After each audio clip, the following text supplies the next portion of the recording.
Once upon a time, two boys grew up playing hockey in the village of Terrace, British Columbia. One of them went on to play in the National Hockey League. The other became a comedian. Now, one flies planes and coaches youth hockey. The other is still a comedian and owns new skates. This is their podcast, Enjoying Orange Slices with Jeff and Ian. Hello, Jeff. My name is Ian Bagg, and welcome to Enjoying Orange Slices with Jeff and Ian. You got those orange slices out there this week. You were smooth. Wasn't around the bag this week, so it's really impressive. But we got to talk about how smooth you were last night. You were very smooth. So a lot of fun last night. We'll tell the people. So last night, once again, Jeff and I hang out before and then don't do the show together and do it from separate places. It's I'm back in Long Beach. You're in Las Vegas. I was in Las Vegas last night. I did a show at it's called Monday's Dark. All the shows send a couple acts down to the what is it called, the Space Theater. The Space, yeah. And I know it's on Polaris, and Mark kept saying it last night. Mark Chinook, who's the man and the legend behind it, along with his lovely wife Cheryl, whose parents own the Sioux the Greyhound, right? Yeah, the Sault Ste. Marie Greyhound. So, I mean, we got so many places. We got to get Mark on, but. Great guy. So Mark does the in-game entertainment, or a lot of it, with the Golden Knights. He does some stuff with the Raiders. You'll see him on ESPN Top Ranked Boxing. But he's an artist at heart. What really got Mark going in Vegas was Rock of Ages. He came and he was the lead Lonnie in the Rock of Ages when it's here. And there's two shows I wish had never left Vegas. And I'm not saying Mark would still be doing it, but Rock of Ages was one of the best shows ever. Just so much energy. And then the other one was Jersey Boys. But Mark was the lead Lonnie, and he commanded. I don't know, Jersey Boys. He commanded the stage and his presence, and then he took his roots as being an artist, like yourself, Lord Bagg, and he's put it to good use, like you do. And he has a Monday's Dark, which is normally when most shows, Broadway and in Vegas, there's a lot of shows that are dark. So he'd put together a party, and basically he would put the party together with a charity, and they'd raise $10,000 for the charity. And we were there last year. Ian came in and did one, and then I've been down there for a couple. And the one that's obviously near and dear to us is Win Win. Both Ian and I have participated in that. And so Win Win did a Monday night down there last year, and they have all kinds of artists coming off the Strip, and they sing. A lot of them sing. Ian obviously does his routine, and it's great. So we were at Monday's Dark last night. They're most like it's also like there was a girl from a show, and she's all flexible, and she shoots a crossbow with her toes, and it's terrifying. The arrow was pointed right at me, and I was like, I'm out of here. So Yes. So there's all kinds of, I hate to say variety acts, because all the acts in Vegas are so yeah, it's just up elite people, artists. And so Ian was on last night. So a lot of singing. We had they did their big one. They do one a year, and last night it was at the Pearl Theater at the Palms Hotel. So it was like, what does that hold? About 2,000 people? Yeah, I would say 2,000 to 2,500. Beautiful theater, beautiful sound at the Pearl and the new Palms, and I think Yamava. Do they own the Palms now? Yamava, so they own it. But the Palms is coming back, and beautiful. And Monday's Dark, it was their 9th anniversary last night. So 2 weeks ago we did Win Win, his 10th year, with Jeff Savilico and everything that they do with the children's hospitals.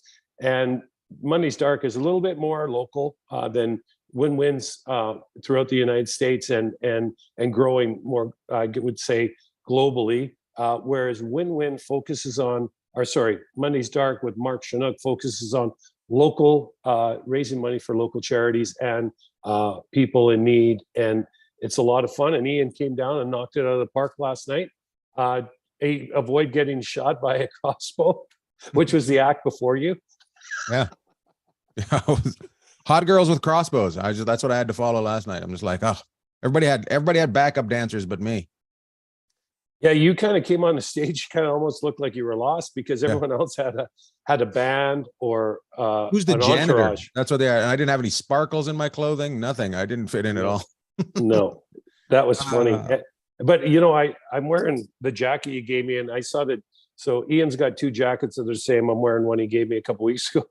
I see last night. I'm like, I want that jacket, the one you were wearing on stage. I'm like, so you do have good jackets, and it was a lot of fun. But it was a lot of fun, and they raised a ton of money. So Jeff and I, we're always giving back to the community. So we raised some money. Jeff, you got a Bobby Orr jersey signed behind you. Yep. As of last night. So I got a quick story on that. Years ago, we used to help out with the Tiger Woods Foundation. They used to do it down at Mandalay Bay. And what you'd do is you'd go down and you'd help volunteer. And then they always had a concert after. So we'd stick around for the concert.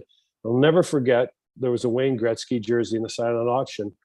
And I said to Michelle, I said, I should bid on that. But we got busy doing other things and I missed it. And last night when I saw Bobby Orr, I was like, I'm not missing this again. And as a consolation prize, I won some wine or bid some wine too. I love it. He helps the children in so many ways. Yeah, we dropped a few bucks last night, but it's worth it. And number 4 signed by Bobby Orr, the greatest hocky player of all times. I don't care what anybody says. My favorite. And I had another jersey over my shoulder this morning over my left.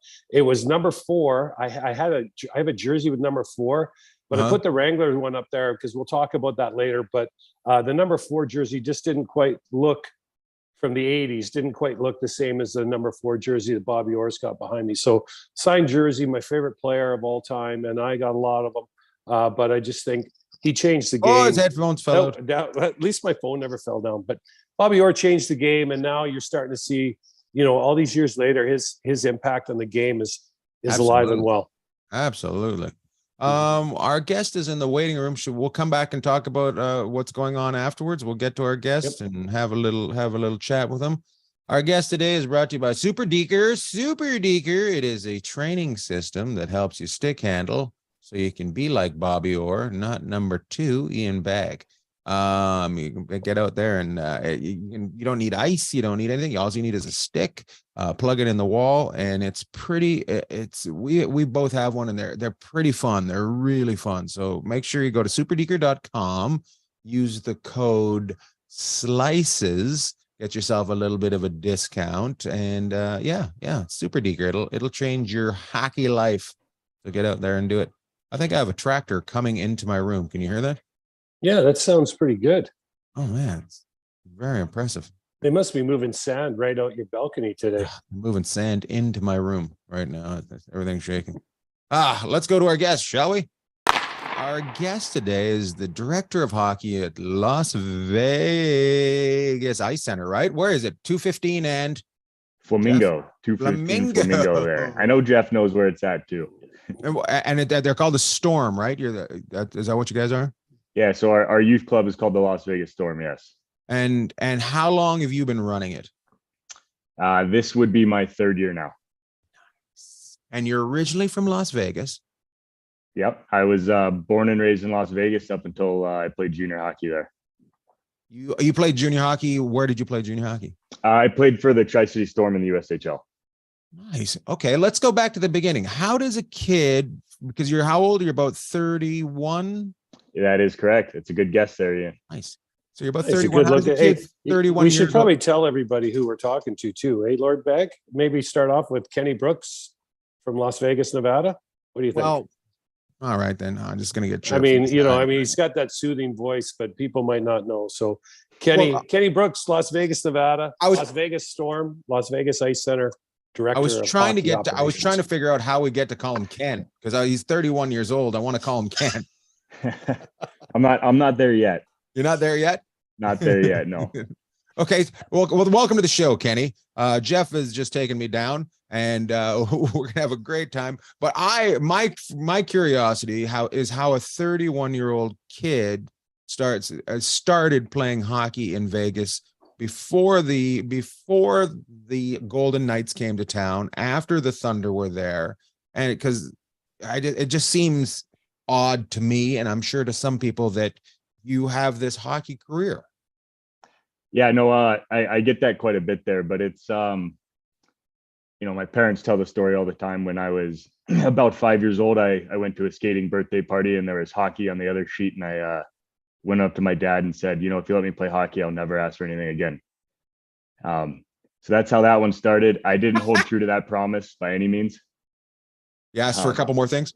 Yeah, I definitely did. I love it. So how old were you at that birthday party?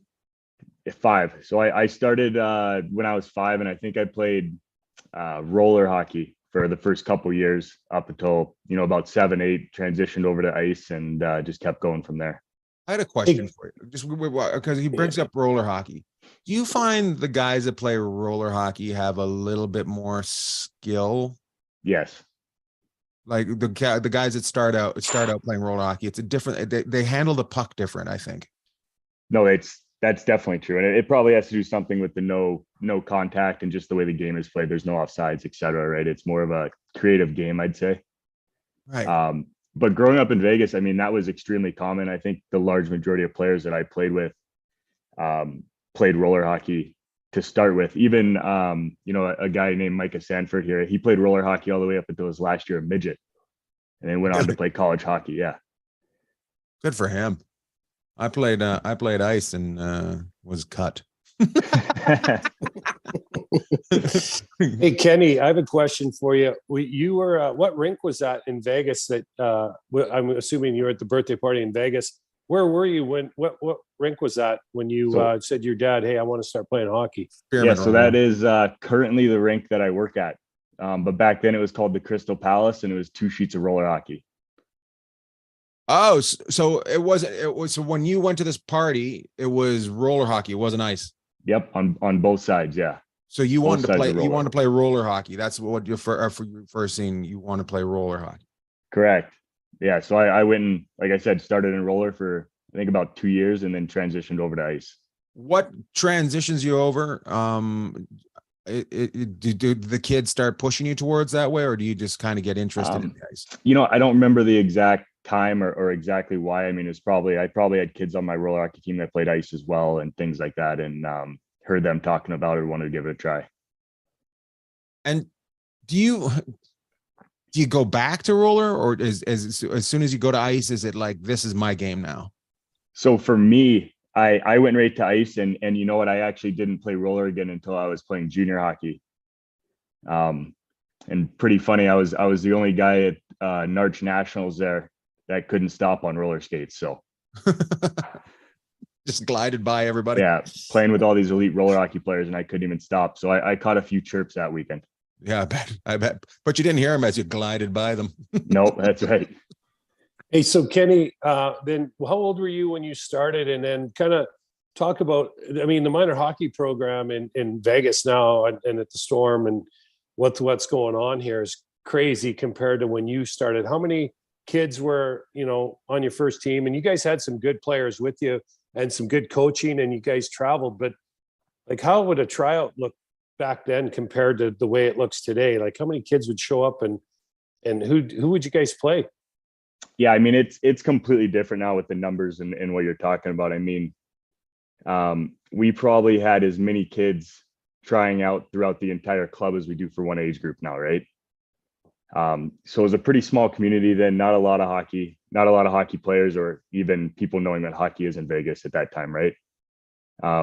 So, growing up, we got pretty lucky and fortunate with, guys that former NHL players and high-level pro guys that moved here. And I was lucky enough that I was the same age as their kids. Yes, that Yeah. really helps out there, right? So who any of them coaching? Who do you remember? Any of them that really put an influence on you? I mean, Ken Quinney coached me for a long time there. Rod Buskus coached me for a long time I there. heard of him. There was Pokey Reddick as well. And a couple others. I had a few other coaches, but those were the coaches that were probably in my life the most growing up there. Mhm. It's kind of interesting too, Kenny, when you think about it, because those guys came, Busky, Quinner, and Pokey came with the Thunder, Las Vegas Thunder of the IHL, right? And yeah, you had Bryce that went on, Pokey's son went on to play. You got Gage, who's still playing with the Silver Knights, Ken's boy, and then you've got Blakester, and then you got Michael Chase on too, who went on to play at the University of Michigan. So you guys had some pretty good players around you. And you also had guys that had a vision. So that's kind of, you guys are kind of the ground zero. I know there was hockey before. You guys are kind of like the ground zero of it. And so when you guys would go, you guys would play, you guys would have to travel because there's really no one here. So you go down to LA, go to Phoenix. Where would you guys travel to get your games? As far as I can remember, I mean, the large majority of our games were in California there.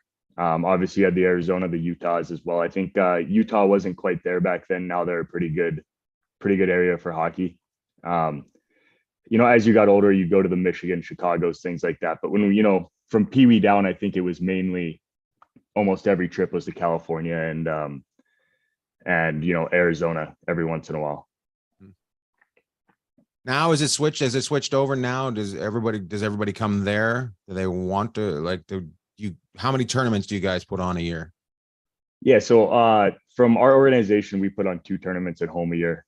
These kids are very fortunate that there are a ton of options now as far as tournaments in Las Vegas. I mean, there's probably 6 or 7 options throughout the year that, depending on what level of play you are.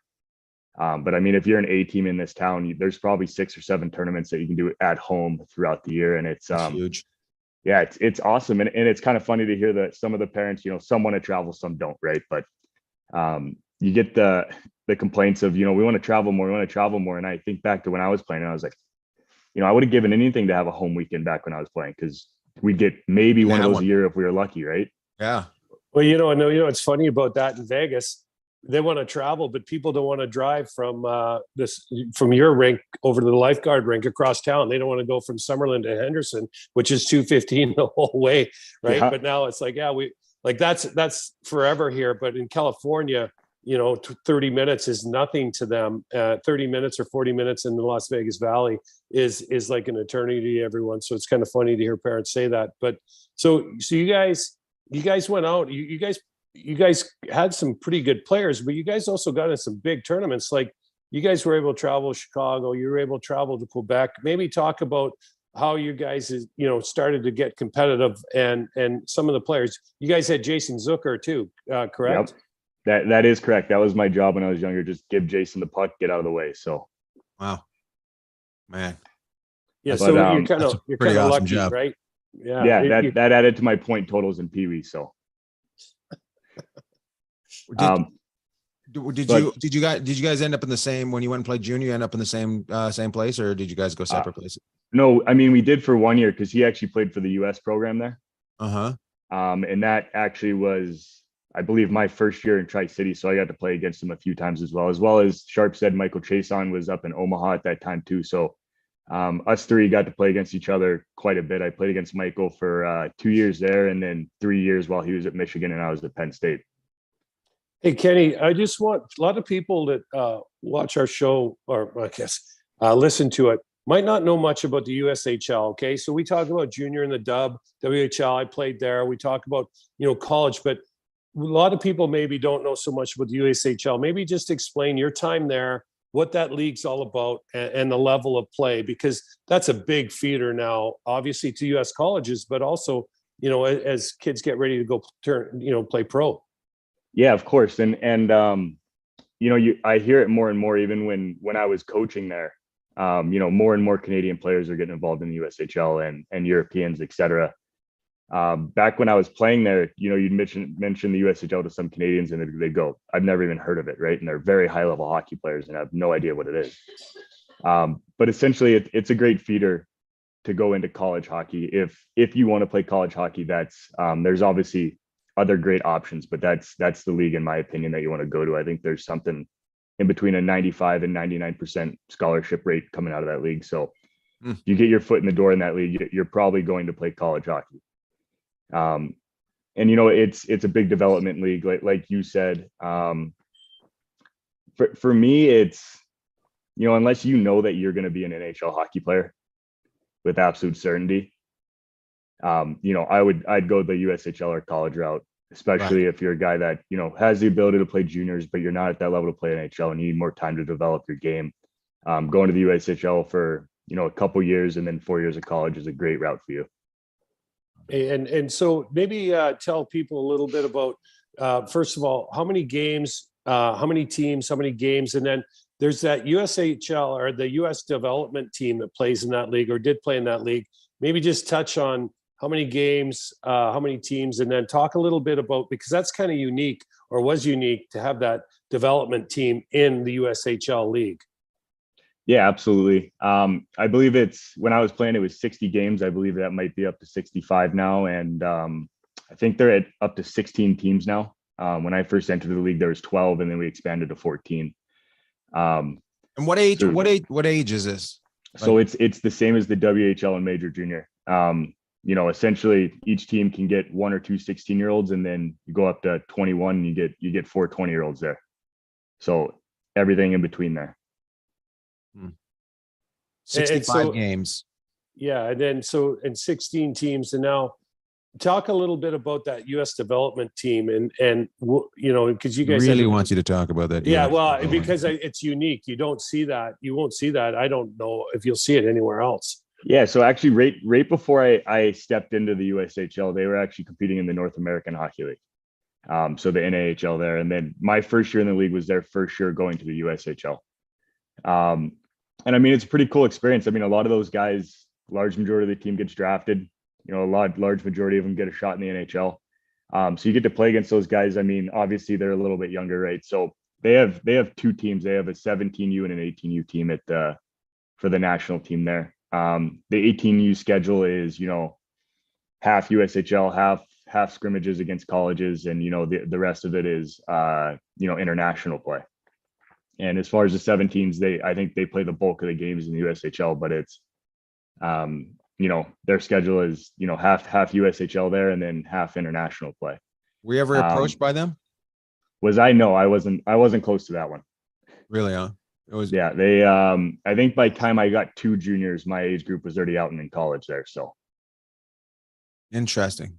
So yeah. So yeah, I was quite a bit of a late bloomer in hockey there. So, the way you make that team is you go first, you have a tryout for your state, and then you have to be selected by your state to go to your region. Once you get to your region, you have to be selected out of your region to go to the, nationwide camp. And then from there, they select the top 20, 25 players. And those are the players on the national team.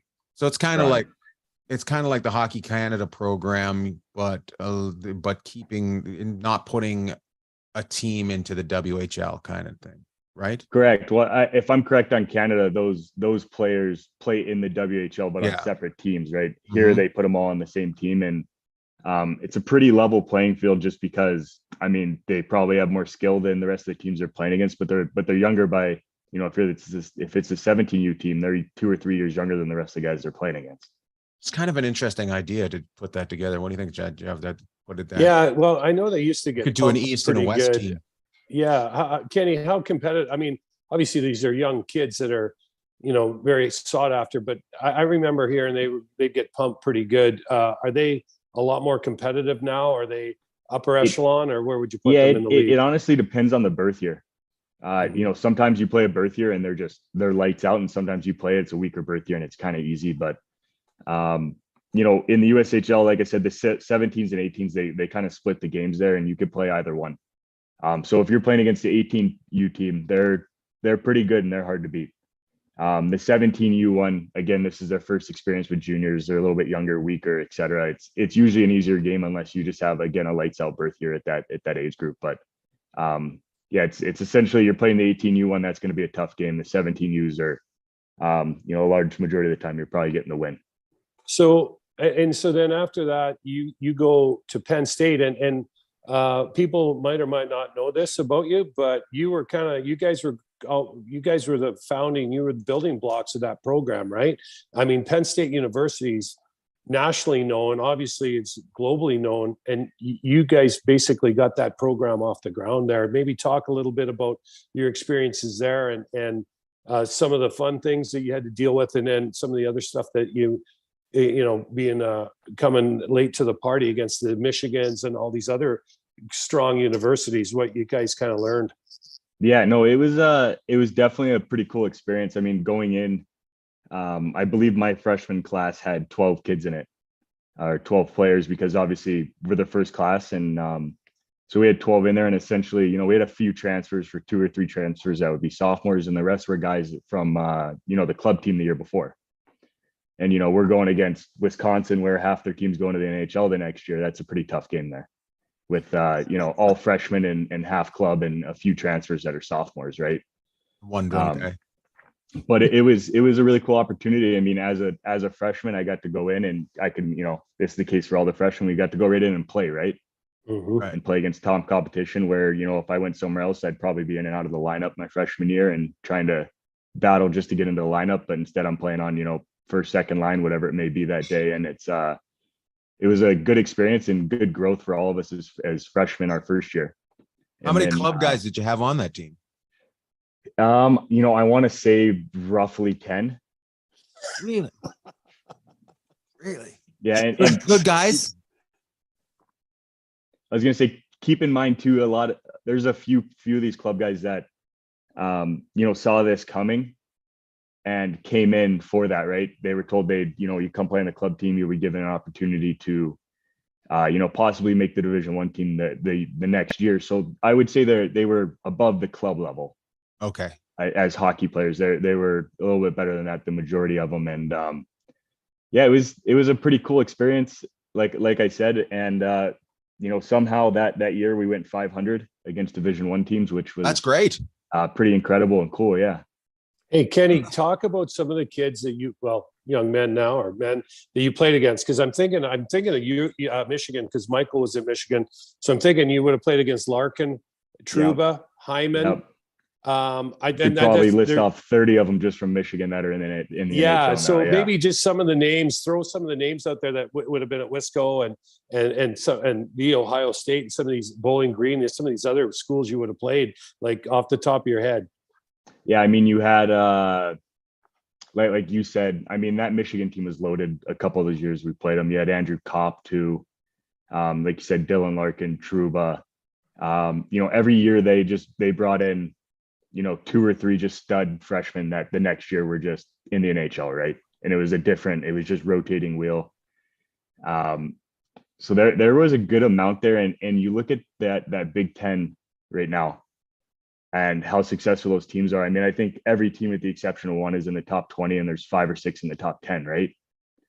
So every night you play in that league, you're grinding it out for a win. You're playing against a top team, and it's not an easy league to get buy-in for sure. And you're playing against, like you just said, some top players that are going to the NHL. And it's pretty cool to watch the success of some of those guys that we played against at those times. And sometimes I'm playing against them, and I don't think that they're that great of a player. And now I watch them in the NHL, and I'm like, yeah, I was wrong about that for sure. Yeah. Hey, maybe one more for me, and then I'll let you get in. Can you talk about a week? What a week looks like for a college hockey player, like start from school and practice and training to your games, and just kind of talk about a week and how schooling and everything and practice all kind of has to mesh together, along with, you got to get some studying in there too. Yeah, I mean, to be honest, looking back at it, as a college hockey player, it is a pretty tough schedule. As far as your time, you have to know how to manage your time, or you're in trouble in a hurry there. So, I mean, typically at Penn State there, we'd practice Monday, Tuesday, Thursday, obviously pregame skates Friday, Saturday. Wednesday was off the ice. You had workouts Monday through Wednesday there, or through Thursday, sorry. Monday through Thursday, you got full lifts as well. So obviously a lot of the approach is, obviously you're trying to win, but a lot of the approach is development, right? Like you're working out the day before a game, you're skating the day before a game. And then on top of that, you got to manage class. So daily, it was usually, you go to class from 8 a.m. to noon, come in for the 1 o'clock workout. Practice was at 2 or 3, get out of there by 4 or 5. And you either go right to the homework from there, or, there were the option of night classes as well. How many games a season in college?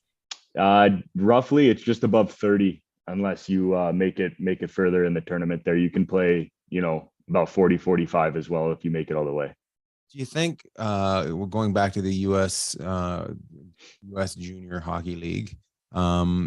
65 is too many for those kids, and should maybe be more like the college numbers? I think there's a good argument there. Absolutely, as far as development goes, right? Because in that league, you're playing 3 games a week instead of 2. And the only thing they have for them is, I would say the majority of those players, or at least probably barely over half, are out of school already. So their days are consumed just by hockey, right? But there are the younger ones that are in school too. The 16, 17-year-olds that do have to go to high school and manage that as well, which is, again, a pretty tough schedule there. Also, don't you think it helps with just giving imagination to a kid if he's not overrun? I mean, yeah, absolutely. I mean, I remember times in college getting on the ice and I'm worrying about this or that, or I got this project due, right? And you try not to, but it's in the back of your head there. So it is hard, but you know what? That's life as well. You get to life and you're a pro hockey player. I know hockey is your main thing, but you got other things going on too, and you got to be able to balance that. And it's probably a good teaching moment and learning moment at a young age to be able to handle those things and help you to enter into professional hockey. Nice. I like your response there. You gave the other side of the coin, and that's pretty cool. What was it like moving out? Did you were you homesick when you first went out there? I don't think I was too homesick. Yeah. It was a little bit. He just said his parents are assholes. Yeah, that's right. No, it was a good experience. The only things I do remember is obviously being from Las Vegas, everything's open 24/7, right? And not that the people are mean here, but they're not Midwest people. Right. So I remember the first time walking into a CVS and the lady at the counter is asking me all these questions, how my day is, all this. And, I'm kind of like, why do you want to know? Like, why are you being so nice right now? Am I going to get robbed when I get out of here? Like, what's going to happen here? The other adjustment was, everything's closed at 8 or 9 o'clock. So hungry late at night, whatever, you want to go get some food. There's no option there. I mean, right. In Tri-City there, it's actually located in Kearney, Nebraska, and it's a town of about 30,000 people. So going from Las Vegas to that was a little bit of a culture shock there. I think it's good for you. I agree. And it helped me grow a lot. And not only that, I'd say the only side of it was it was tough adjusting to that league and the speed of the league, for sure. What's interesting about that? It's kind of, you're the opposite of the Canadian kids going from the small town to the cities. Yeah, that's correct. Yeah, I went from the city to the small town. Yeah. The exact opposite of you and I, Lord Bag. And hey, but Kenny, you guys, we could cover so much, but one thing I remember is when you guys were younger, that the UNLV had a club team here, and obviously that team's grown over the years, and I'm sure they're trying to push it to get some kind of affiliation above club. But I remember you guys playing against those UNLV kids, and you guys had some, really good games against them. I mean, did that help you? Did that kind of give you an idea of what you were in for, or were you just drinking from the fire hose when you got there? Yeah, I'd say a little bit of both. I do remember that in my midget years, we'd play the UNLV team there, and it definitely helped from a standpoint of, these guys are bigger and stronger at that current time, right? But as far as the speed of the game, I'd say that they were pretty close to what we were, probably a little bit above that. But the USHL was a completely different animal compared to that. As far as speed of the game, the skill of the players, how good they were, how they handled themselves, etc. But it probably was a useful thing to play against them because, I was pretty small growing up there, Sharp. So I definitely didn't want to get caught by one of them and let them get a hold of me because I was in trouble at that point. Yeah, well, people that don't know, Kenny's about 6'3" now, but back in the day, what were you, about 5'6"? Yeah, so you grew like almost a foot. Yeah, on my driver's license it said 5'4", 120 pounds. So good for you. Yeah, I wasn't the biggest kid, and going into Tri-City, actually, he was a beautiful girl. That's right. You know, going into Tri-City as well, I remember I was the only guy that couldn't do the bench press test because I couldn't get it up once. And on the running test, I threw up after 2 reps and couldn't do the 3rd rep. So it wasn't a great start for me there, but overcame it. Yeah, Good no, for that's you. for sure, for sure. So you go on to Penn State, you play 4 years there. So and then so 2 questions. I was like my 2-parters. 1, what did you study? What did you come out with? And 2, you kind of left there and got back in. You went basically right into coaching again, right? Or you started coaching, I believe, back at Tri-Cities again. So what did you study? What kind of got you thinking of life after hockey and school? And of Yeah. course, you played a little bit after as well. But what kind of just lead us through as you got through Penn State? Yeah. So to be honest with you, Sharps, when you go to college, you have to declare your major by the end of your 2nd year, or you're ineligible. I had no idea what I wanted to do. So essentially I went into my counselor there and said, what should I do? And, you know, they said, do supply chain. It's this new avenue in business, and everyone that does it here gets a great paying job right out of college. So I said, sure, why not? So I studied supply chain management in college, and actually I ended up, it was actually the business class I hated the most as an undergrad. But going into the major, yeah, I loved it. It was very interesting to me. I love that. And, you know, I didn't have the best mindset while I was in college as far as life after college. You know, I just thought I'd continue to play hockey on until I was 60 years old, right? So I probably wasn't doing a ton for myself as far as that goes. But yeah, so to answer the rest of your question there, I finished college up. I went and played 1 year in the East Coast League. What I decided I was done after that one, and Made came back. $22,000.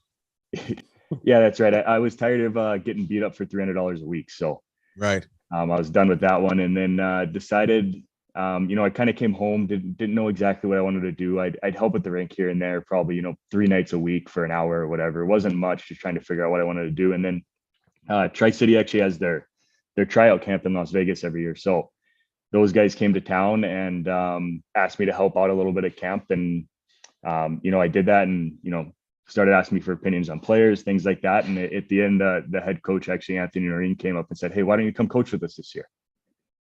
And, you know, I said, at first, I didn't really take it seriously. And I think within a week I was calling him, and I was, you know, packing my bags for Nebraska there. And honestly, it was a blessing, because if I don't know if I got into that, I don't know if I'd be into coaching now, or if I'd have a 9-to-5 job, what I'd be doing. That's interesting. That's really interesting. You said something that I talk about every so often on here, and I want to get your opinion on it. You said I wasn't really focused. I wanted to play hockey until I was 60, right? So do you think maybe they slack on the education while you're playing college sports, and you get your education after? Like, I think it depends on the player. interesting. There's some that come in very mature and right from the get-go, you know, and they might be the best player on the team too that's going to play in the NHL, right? Right. It's really individualized. I think Do you think it should be an option though? Do you think it should be an option where you can go, I want my education, but I don't want it now. I want to play sports. There's definitely guys that go back afterwards. So they'll play 2 years of college, and then, you know, maybe while they're playing pro, or once they're established in pro and know they have their spot, go back to school, whether it's the online version, or physically go back once they're done with their hockey careers as well. A lot of guys do finish that way as well. But yeah, like I said on that last point, it really is up to the individual. The schools preach the right things. They hold us accountable for it. But at the end of the day, it's up to you to do the extra things, the job fairs, the things like that. And we had players on our team that would do that. Mhm. You know, unfortunately, I wasn't one of them. You know, I don't think I had the maturity level to see that far ahead in my life and what I was going to be doing there. It's interesting that you say you weren't that guy, but you do preach, you know, you say they did a great job. Even though I wasn't that guy, they did a great job. Usually a guy would be a little bit maybe on the other side. Well, they didn't really help me out, but it says something about your maturity, about that situation you were given. Like, yeah, well, I think at the end of the day, that was my choice, right? right. And if I wanted to get involved in that stuff, like I probably should have, then I should have done it. But it, like I said, at that current time, I didn't have the maturity level Good for you. to go and do that myself. Good for you. I like And it. I think now, Kenny, like with what you're dealing with now, I think that helps give you a perspective of where you came from too. I mean, now you're dealing with all these young people. You know, you left home at a pretty young age, right? But you're now you're back and you have all this experience. You know, you can. How's that saying go? You can't teach experience, but you got on the job training. Now you're giving back to the game and all these young kids in this exploding hockey market. So you must take a lot of what you kind of saw, you know, as a minor hockey kid, and then Tri-Cities and Penn State, and now you bring it all back because as all this was going on, the game's evolved and it's changed a lot, even since you came through and you're a young guy. Like, Yeah. How do you apply all this? You know, like you guys are really structured over at the Storm, you and Dave and the other guys, the coaches seem like you have a vision of what you want to do. Is that kind of from, just explain where you kind of, it's honestly, it's from Learning Sharps, right? Like I'm using, like Ian brought up, you know, I'm kind of using my own mistakes there to preach to the kids about what not to do and the things that I learned throughout my career. You know, one quick story as an example is my goal, or not my goal, but my dream school was always Colorado College growing up. You know, it's, I think, the closest school to Las Vegas. And, you know, I just admired them. And I actually, when I was in Tri-City, I actually got offered to play there. So I was ecstatic and, you know, it sent them my grades and that was the end of that one. So, you know, I thought that if you were a good hockey player, that, you know, grades didn't matter necessarily growing up. And yeah, I had mediocre grades. They weren't great by any means, but that's one lesson there that I tell the kids all the time. Like, yeah, I did end up playing Division I college at the end of the day, and I wouldn't change anything. I'd go right back to Penn State if I had the choice again. But at the end of the day, you know, I had a dream school and I didn't get to go to it because I didn't take school seriously growing up. And it severely limits your choices too, right? I think they got to know at the end of the day that it is school before hockey. That's correct. And even coaching in the USHL, I can't tell you, there wasn't one college coach or scout that came in and said, how is this guy as a player, before they asked how his grades were. That was the first question out of their mouth every single time. How are the grades? How's he in school? And then from there, we'll talk about the player. Right. It's interesting you say that because I've said this for years, you know, to my own kids and other kids is you're a student athlete, not an athlete student. And people don't realize, they're like, oh, we're going to get a full ride because he's a great hockey player. She's a great hockey player, basketball, volleyball, football, whatever it is. Here's the thing. There's only a small handful of athletic scholarships and those go to the premier top of the top of the top. There is all kinds of academic scholarships or ways that, and if there is a kid that might be a little bit better player, but the other kid's got better grades, the kid with the better grades is, these schools want to look good, right? At the end of the day, they want people that, you know, are applying themselves to their academics. And, you know, I went the junior way. I would look back, I would love to have played college, but I'd love junior. But that's the thing is like, But being on the ice 6 times a week is not going to help your kid. Right? Yeah. I mean, it'll help them maybe short term, but making sure that they have, you know, good structure in their life, a good academic background is way more important because, you know, if the kid's got the drive, they're going to find a way anyways. And with the resources in the Las Vegas community, we can only speak about, you know, what's going on here. There's a ton of resources here that weren't even here a few years ago. So, you know, opportunities out there, but these colleges want kids that have good grades. Yeah, no, it's huge in that standpoint. The one thing that, again, I didn't have the perspective to see at the time, and, you know, people tell you, but I don't care if you're the best player in the world, if you're Connor McDavid, right? It's over at some point. And you have a whole lot more life left after that. You better have something to do with it, or you're gonna get into trouble or you know, be bored out of your mind. So you better have something else that you can get passionate about and be good at and be prepared for. And so, like I said, even if you're the best player in the world, doesn't matter. There's a whole lot of life after hockey that you're going to have to fill and hopefully find something that you're passionate about to do. I like the way you talk about it because I think it helps out coming from not a parent. You know, not everybody has like everybody. Most people have a great relationship with their parent, but when it comes from somebody else, sometimes it just kind of pushes it through a little bit more. Yeah, no, absolutely. And I was the same way growing up with my dad, right? He'd tell me one thing and I'd say, you know, you don't know what you're talking about, you're wrong. And then coach would tell me the same thing and it'd be, yes, sir. Right. Exactly.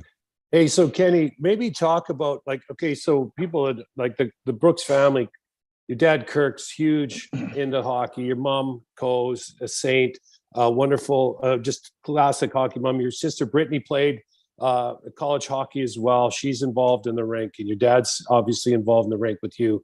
But talk about some of the biggest changes or biggest obstacles, what you see in the market. Because since the Golden Knights have come into the Vegas market, it's exploded.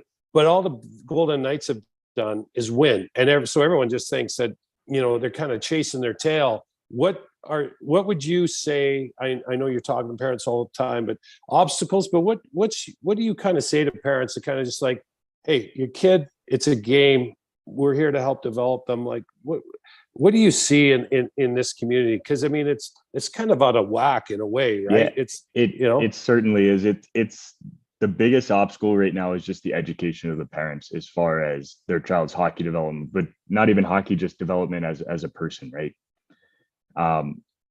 And the tough part is like, you know, you guys grew up in Canada, you know, mom and dad might play, or, you know, if you're on a team, 15 out of the 20 parents played hockey, right? Or have some idea of what it's like, have been around it, etc. That's not the case here. You know, I have very few, I don't even know if I have any parents that played at all on my team. So educating on them on what's correct and what's right is probably the biggest challenge. And I see it in a lot of the players that have been with us for a few years now, where their parents would come up to me and go, you know, why was I so crazy in 8U hockey? You know, is 8U. And it's, no, I know you were a little nuts back then, but keep in mind that now this is 12U too, right? It's not serious yet either. Right. So I'd say the biggest thing is just education on what's right. And, you know, a lot of them want to put the kid on the ice 100 times a week. And, you know, you don't realize that is something I've noticed about Las Vegas is just pumping them on the ice and just like, oh, like, whoa. Yeah. Let them go play video games every once in a while. These kids are skating a ton. And, you know, I think it's great that the kids have the passion for it and the parents come back and they go, but, you know, yeah, but no 10-year-old should have Sidney Crosby ass. Yeah. Goes, you know, little Johnny wants, you know, he enjoys it though. He wants to be on the ice. Right. Yeah. Well, I know he does, but I loved it too. And eventually I got burnt out as well. Right. And not only that, but once you put your kid on the ice that much, playing the same sport over and over again, I mean, ultimately, if your goal is to allow them to play junior college pro hockey at the end of the day, they're going to come up with injuries. Yeah. Just purely overuse injuries of using the same muscles over and over again. Yeah, I don't know if parents, unless they're really like some sort of like real athletic minded, would get that hey, the wear and tear on the body, you know, bodies only have so many miles on them. Yeah. Why would you use them all up when they're 8 years old? Yeah. And at the end of the day, you don't want your kid peaking when he's 10, right? Yeah.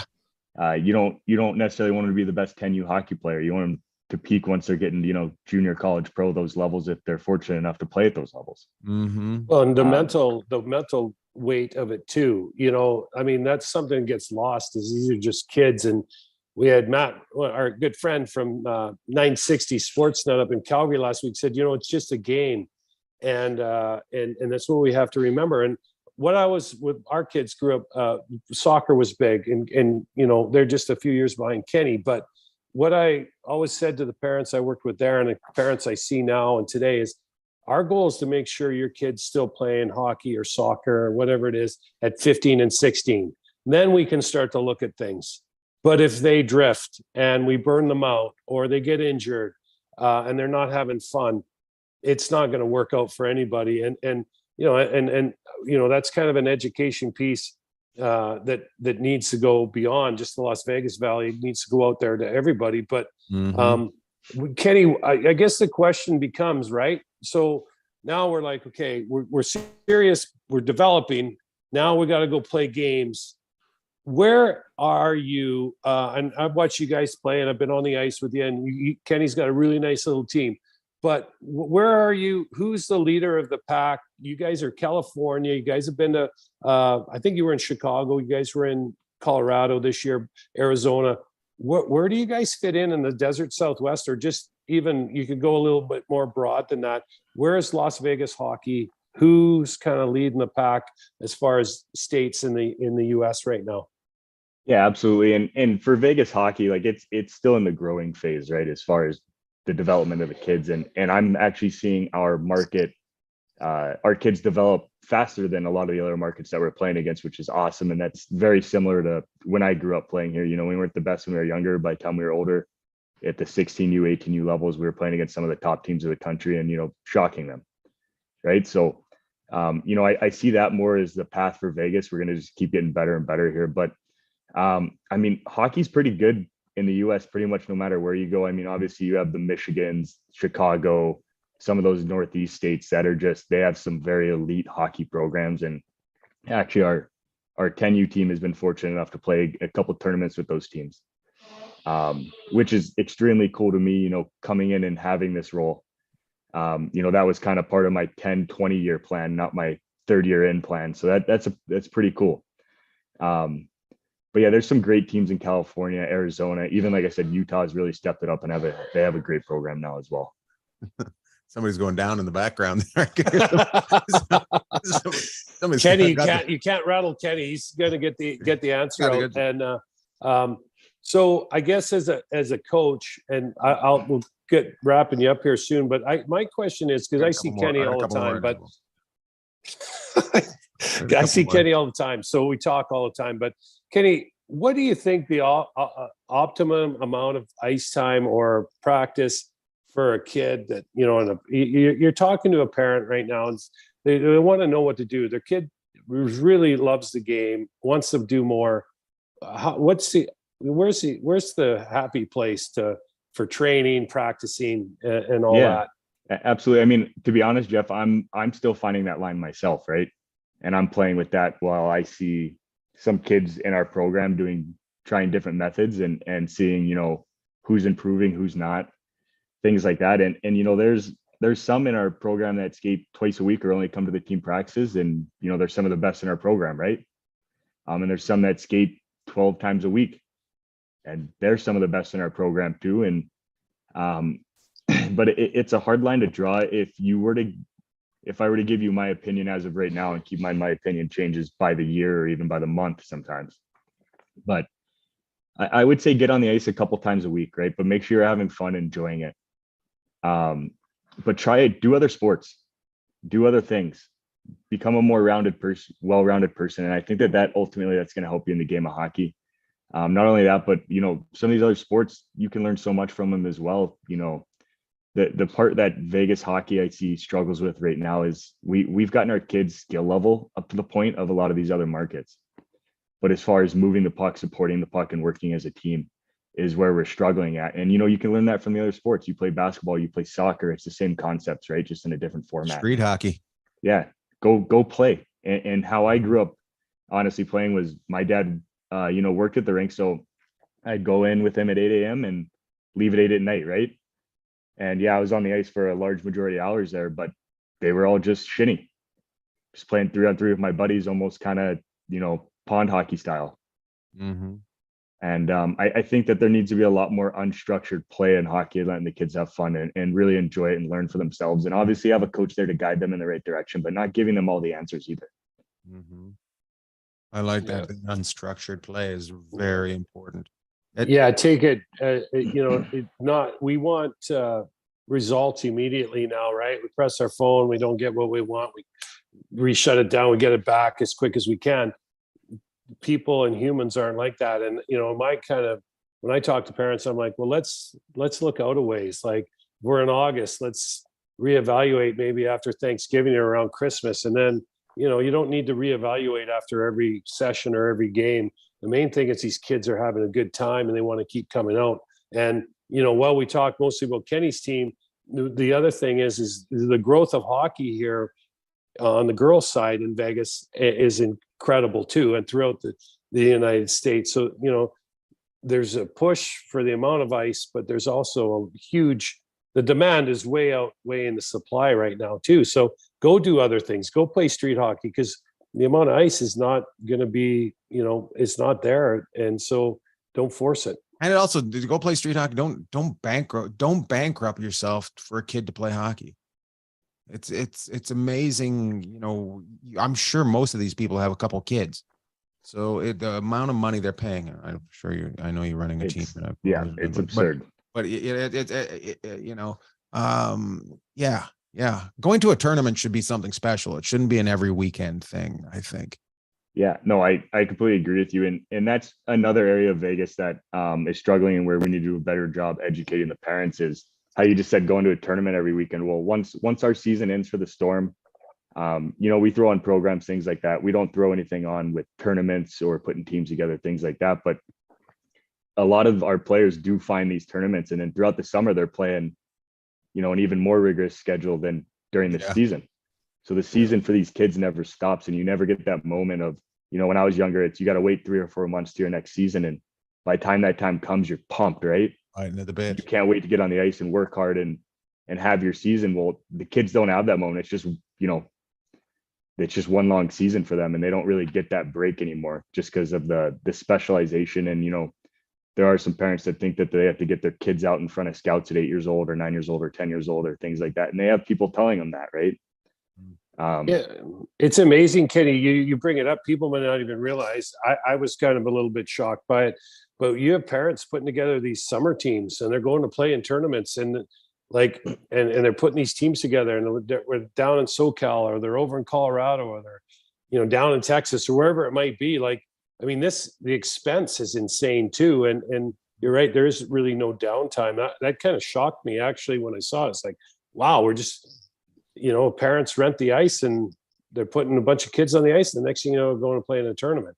It's pretty wild. Yeah, it's nuts to me, because I mean, especially that's not the way I grew up. Like I said, your season's over, and then from there, it's you mess around with your friends or train or whatever, depending on your age, whatever you're doing at that time, right? But you take that time off of games, and you know, I'm of the opinion right now that if you want to go to 1, maybe 2 during the summer, and, you know, go, it's a nice place, family vacation, and let your kid play some hockey and have some fun, then great. Go to hockey school.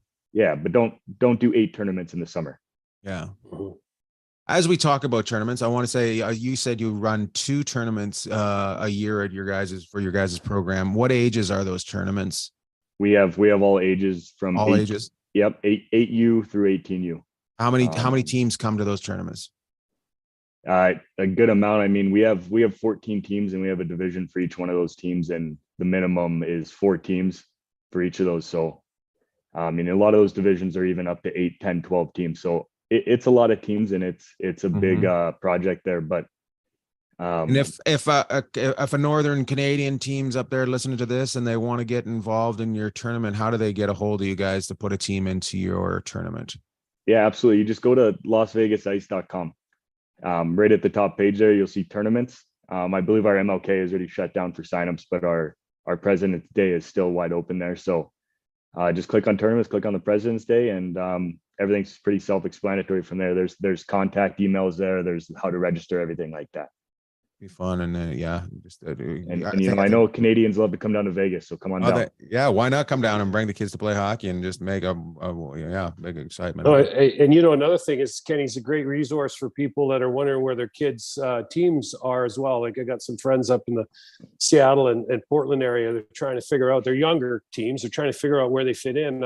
I've given a couple of friends of mine, you know, said reach out to Kenny. So if you're going to email. Drop a note into Kenny and ask where you think might be the best place for your team to go, and that way everyone's having a lot more fun and you're in against the right competition. I think I think it should be. I think the parents should want to go to pick a town they want to go to and go to it and have fun. The good thing about this is I don't think Vegas is the hardest sell. Yeah, absolutely not. No. No, there's just a couple of cranky pants out there that I don't want to go there. Sin City. Meh, meh, meh. I love it. Thanks for all that information, man, and congratulations on your. I love how hockey's been a through line, and you started in roller hockey, and then you just didn't look back once you touched the ice, and the coaching thing, giving back. Jeff and I are big fans of giving back, and you're putting back that time back into the game that you love is with the youth isn't always something oh Jesus, something that someone can do. So congratulations on that, man. You should be really proud of yourself. No, thank you, and I appreciate you guys having me on. And honestly, it's as far as the hockey side here in Vegas, it's been awesome. It's been a great Nice. learning experience for myself, and I couldn't imagine myself doing anything else. And even if you're having a down day, those kids will cheer you up real quick. Absolutely, and it's the best game ever. Let's be honest. Son of a bitch is good. All right, bud. Thanks, Kenny. Yeah, thank you guys. Great guy. Good interview. Lots of knowledge there. Young people, talking about young people in the game today, and a young guy working in the industry. The industry just isn't the NHL. We have to remember that. It's not, there's a lot of work out there for people to work in, and the hockey industry is very, very spat. Other than There's energy with the youth, and Kenny and Dave, who he went to Penn State with. Dave coaches with Kenny. Dave's got the U8 team. These kids are unbelievable. Or sorry, U10. Matt Ho, I think, has the U8, but Kenny has the U12s. But at the Storm here in Vegas. But these guys, the way they think the game, the way they communicate with the kids, slamming, once in a while, maybe a little bit of a voice raised, but very rarely. And if it's not going right, they're not, and that's opposite the way we came up, and even probably opposite the way that we coached for a while. Right. And now you we hate go my there and coaching have a good- style. What? You hate my coaching style. I wouldn't call it a style. It's brilliant. See, It is pretty funny, but I'm a lot more along your lines than I was years ago. You're a product of your environment. And it's funny, my dad was a great coach. He was never a yeller or screamer. But as you come up and you got to dump the puck in, you got to run that guy through the wall, you got to do this and do Right. that. No, you don't. And then first of all, make sure your child is having fun. And commitment always helps with that. And being honest with where things are. But I go to have a good time, and you got to connect with these kids and make a difference. And Kenny and Dave and what they're doing up there, they do a great job of connecting with the kids, and the families will realize, if they haven't already, that they get some pretty special people that their kids are getting coached by. Love it. I guess we could go around the league real quick. What happened this week? Letang had a stroke, out for a couple weeks, but came back this week, which is just, to me, unbelievable. Yeah. Most people die from strokes. This guy just takes a couple weeks off and then gets back right in the game. So I hope he's doing much better. Obviously he is. He's got the best doctors out there. So, but just impressive. Yeah, it's pretty. I mean, just wow, what a testament! The second time he's had a stroke, and to be back playing 10 or 12 days later. And he said it straight out. He goes, "I think I know my body pretty well." So he knew something was up, and now he's back. And that's the kind of person you cheer for. Talk about motivational, my goodness. And one thing about playing, he plays the game hard. He's been a fixture in Pittsburgh for a long time. So really happy to see him back, and feeling obviously much, much better than he was. Mm-hmm. And then on the not so real world, over to the Western Conference, and it's just hell on. It's on fire going through the field. This is what the Western Conference is. Yeah, it's crazy. And you know what? Before we got to talk about Tage Thompson and how special that guy is with his 5 goals last week. Could have had 6 or 7. He only played 14 minutes and he had 5 goals. Set a record, 4th guy in NHL history to score 4 goals in the first period. But so we wanted to make sure we talked on him, and if you get a chance to watch Buffalo. But I had a the question for you on that. Yeah, go ahead. Why do you think they only played him 4 minutes in the third period? Because they didn't want to run up the score and wanted to show respect, and there was some debate on that. Like a lot of people are like, Already at we 9. don't care anymore. You're already We at let- 9. You're already at 9. What Yeah. respect's left? I know, but I mean, they probably were like looking over the shoulder at 9, going, "Oh my goodness, what's going on?" Mhm. I kind of like what Buffalo did. I mean, it's about like the it. long haul. It's not about personal achievements. I mean, Tage Thompson, if he keeps going the way he is, he's Gonna going have a lot to of be 'em. top 5 player in this league. And if you think about top 5 in the league right now, you've got McDavid, Draisaitl, Makar, and let's say McKinnon. And then who do you want to throw in there? You could throw Kucherov in there. You could throw, I don't know. I think Kopitar is unbelievable. Pasternak, Bergeron, whoever you want. I'm sure I'm missing somebody. Matthews, there we go. But this guy's going to wedge his way into that conversation the way he's going. It's pretty amazing. So Yeah, it's pretty crazy. yeah, It's fun. It's fun having people like that, absolute studs out there. Just make no, it is. It's great. So I thought you were talking about Kenny for a second. He's gonna get. I'm He's a gonna be a stud. top 5 scorer. No, I'm talking about. Yeah, I like it. Let's get to some shout outs. Yep. You want to? Do you want to start with yours? Yeah, so we got a niece, our relation of the family, Brooke, Niece. is up in Cousin. Whitehorse. Cousin, niece, I guess. Anyways, she's playing for That's U18 for the Whitehorse U18 girls For the team. Yukon And Wild under 18 girls team. there we go. And they were in Calgary a couple weekends ago in Haley Wickenheiser's tournament. And those of you that don't know, Haley Wickenheiser's the most decorated Canadian women's player ever and the best player until the next superstar comes along and unseats her. But she has a tournament in Calgary, and they lost in the final, silver medalist. So I want to get a shout out to Brooke and her teammates up in the beautiful Yukon. And we will keep an eye on them and keep sending us stuff. Let us know how they're doing. Yeah. I want to give a shout out to your headset this week for not Yeah. wanting to be part of your life. I know that's 3 times, but at least my phone never went down. I'm using your stand today. I gave you that stand. It took you. You fought it. You didn't want it for a while, and now it seems to have turned out quite well. Yeah, it's okay. Yeah. And I put some jerseys up today.